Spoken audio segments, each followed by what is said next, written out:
now discuss questions of the active transport.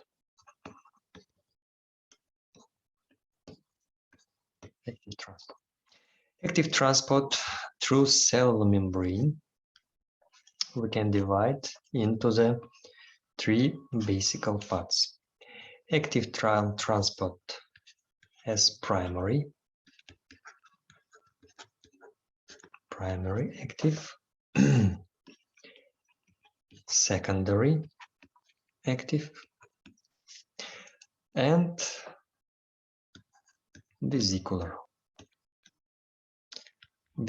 transport. Okay, so what is the primary active transport? Primary active transport. This kind of transport can bring substance from one side of membrane to another side against concentration gradient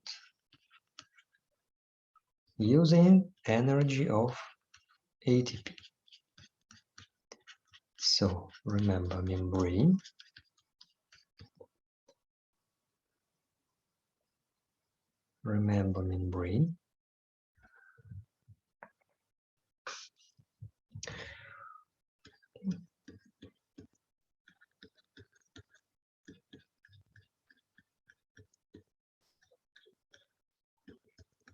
So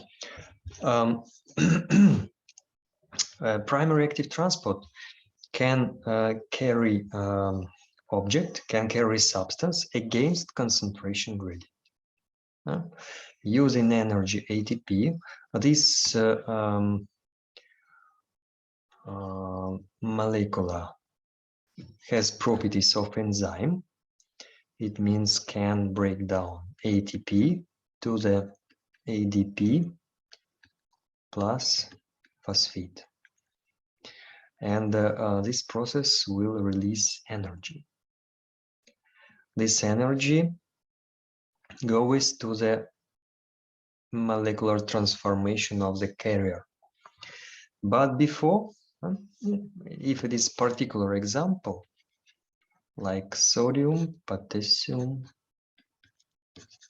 ATP, ACE, or sodium potassium pump. Task of this carrier molecule: transport of the sodium and K+ ions in opposite directions. Sodium pumps outside, sodium current outside, it is extracellular fluid, and K+ ions transported inside. Okay, one cycle of the pumping carry simultaneously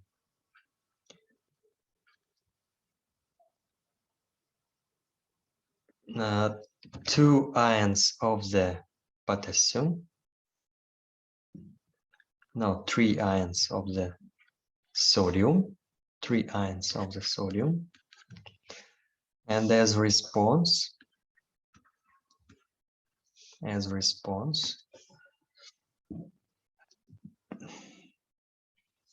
to the intracellular fluid, to the cytoplasm, carry 2 potassium ions. 2 potassium ions. Okay, so in this case, energy of the ATP uses directly for the transportation of sodium and K+ ions in opposite directions against of the concentration gradient. This energy uses directly for this process. That's why it is primary for sodium and for K+.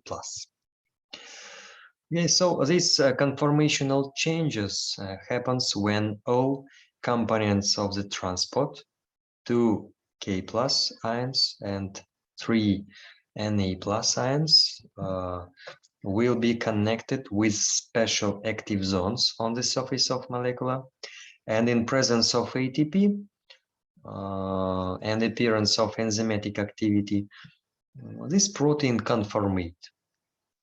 After one cycle of the transport, we have back mechanism. It is recovery of the initial shape, and this protein ready for the next cycle of the pumping.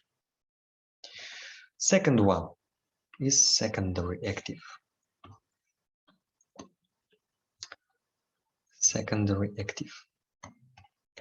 Secondary active transport able to use for the transport against concentration gradient energy of another gradient of the concentration. It means gradient of concentration for another substance. Secondary active transport not use energy of ATP directly, but can use it secondary from gradient of concentration for the second substance. This gradient of concentration for second substance created in process of the primary active transport. For example, secondary active transport, it is transportation of the amino acids in GIT tract. Absorption of the amino acids in small intestine happens with amino acids. Same amount absorption of glucose and some other components. Not only GIT, in kidneys too, in process of urine formation. How it works. So,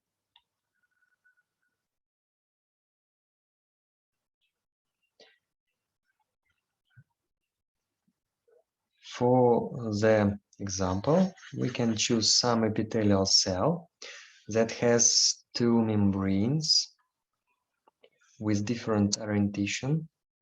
One part of membrane oriented to the lumen of the GIT or tubular space. This membrane we can call like apical or luminal membrane. And second place, it is lateral and part of membrane oriented to the basement membrane. Basement membrane oriented to the blood vessel.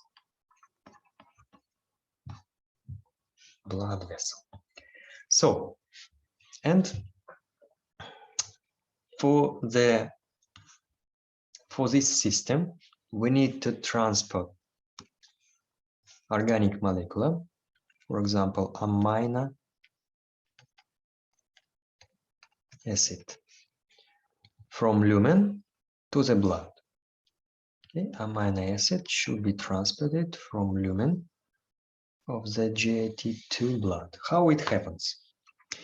For this transport, necessary two transport mechanisms. One of them is facilitated diffusion. This process happens on the apical membrane of the cell. It works like a symport of two molecules, sodium ions and molecule of the amino acid. Amino acid and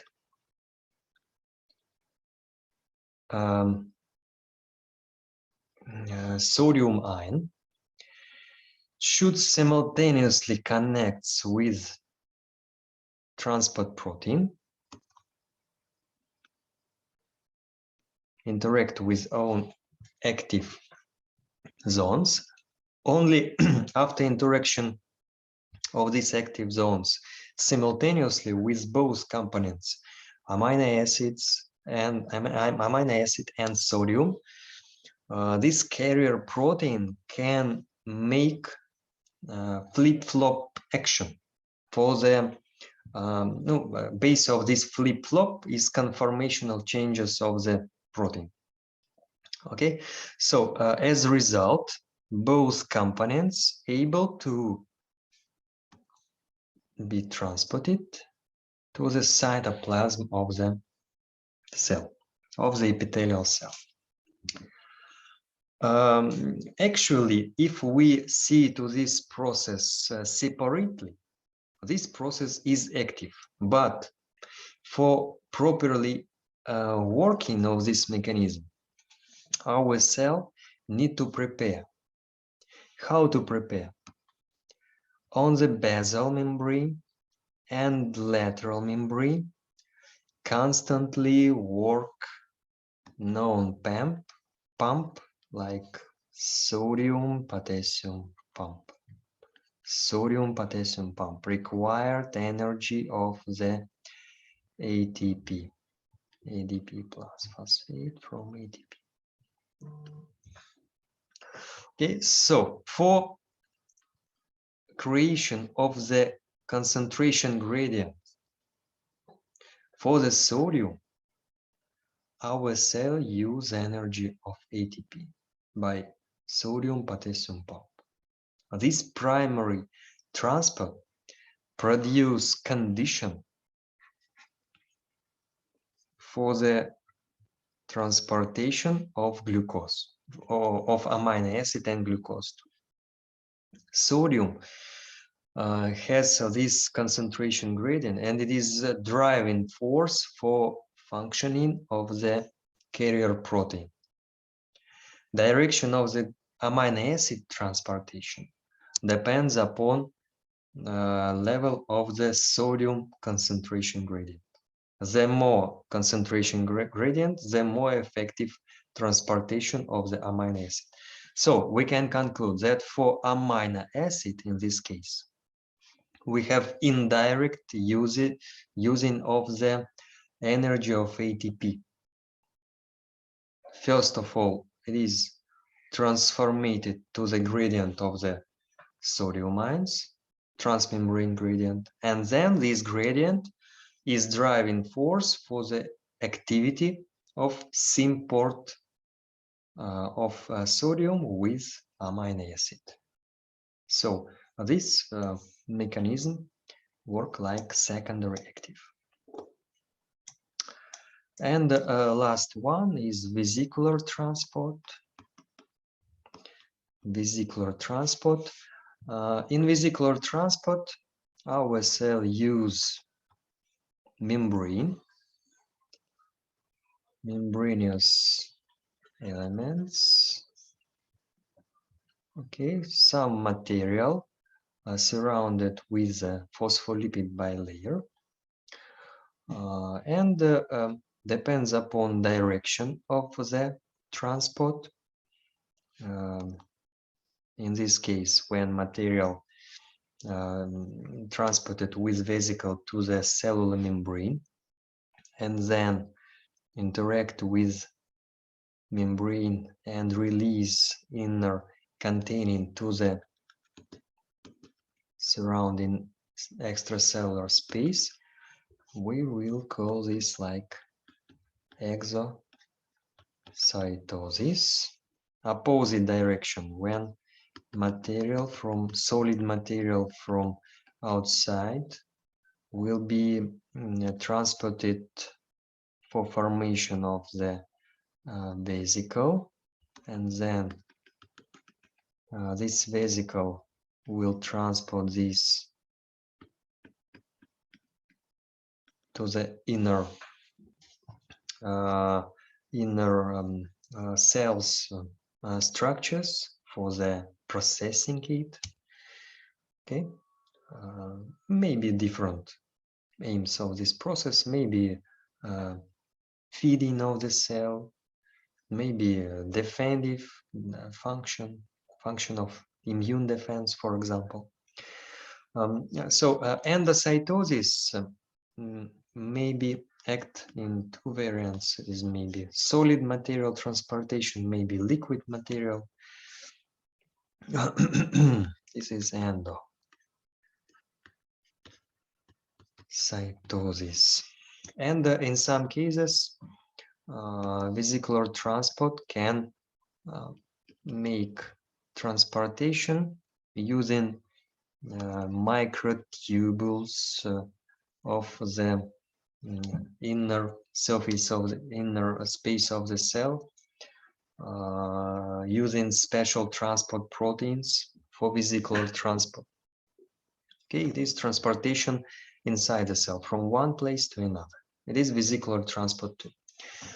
All these processes are active, of course, because formation of the vesicles and transportation using microtubules needs special proteins for this activity, for movement activity with microfilaments using dynein kinesin system, two proteins combination that required energy of ATP for the produce transportation of the vesicle from one place to another, to the membrane, for example.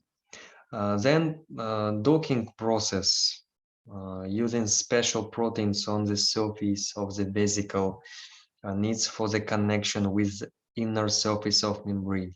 Any membrane movement is a result of the action of microtubules, microfilaments.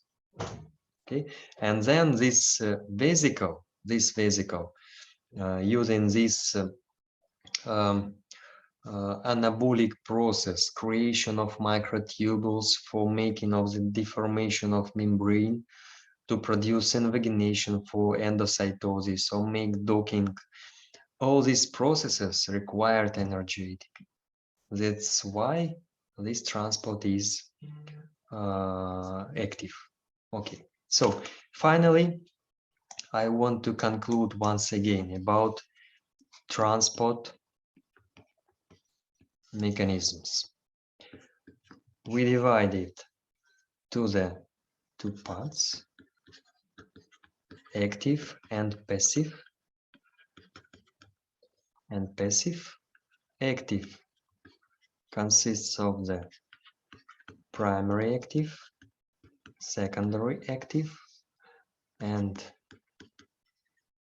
vesicular transport. And passive mechanisms include diffusion. Diffusion may be simple and facilitated. Another passive mechanism is osmosis. Osmosis, movement of the solvent molecules through semipermeable membrane. And last one is bulk transport. Bulk transport means transportation of the material down to the combination of the forces through the semipermeable membrane. But this direction of the transport not depends upon concentration gradient of the substance. Mainly, this process depends upon osmotical forces, osmotical pressure differences of two solutions, difference in hydrostatic pressure. Okay, osmotical pressure 1, osmotical pressure 2, hydrostatic pressure of first liquid, another liquid. All these forces in combination will produce movement of the all components of the solution, including solvent and solutes, in same directions simultaneously. Does not matter, do we have differences in concentration or not. Main driving force is differences in the pressures. We can see this type of transport in any capillaries of our body when we see to the exchanging of the material between blood and tissue fluid. Main mechanism is diffusion, but very important that liquid material and electrolyte components exchanges with help this bulk flow. Bulk flow in direction from blood to the tissue we can call like filtration process, because part of the material will be stay behind the membrane, like RBCs, proteins cannot pass, but another low molecular weight components, including solvent, including water, can pass from capillaries to the tissue. It is in arterial part. In venous portion of capillary, we can see another direction of the process. Absorption, when material will move back from tissue fluid to the blood flow. And it is opposite direction, allow us to exchange substances of blood, tissue fluid, and cells. Okay, the same mechanism we can see in the kidney in process of the filtration inside glomerulus for production of the ultrafiltrate. It is primary urine. Primary urine produces from the blood plasma. Part of the components, RBCs and proteins, will be filtrated, and using bulk flow, all another components will be moved simultaneously with water to the space of the Bowman's capsule. It is bulk transport passive mechanism. Okay.